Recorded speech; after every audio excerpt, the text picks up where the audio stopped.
Hello guys, in last video we were discussing about the benefits of insurance and we discussed three benefits of insurance. Let's discuss other ones. Cost effective. Insurance can be a cost effective way to manage risks, especially when compared to the potential cost of a loss or damage. Customized coverage.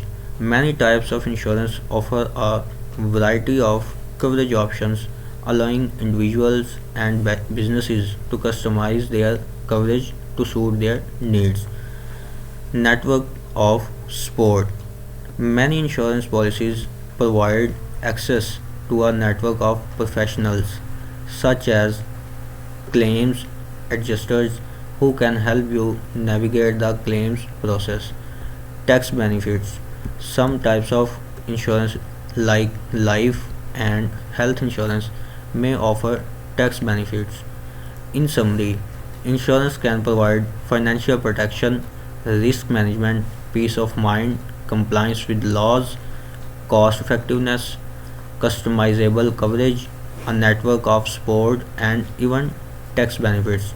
So, these are the basic benefits of insurance. If you have any query about these benefits or about these terms, please let me know in comment section. It will be my pleasure to solve these queries. Thank you so much.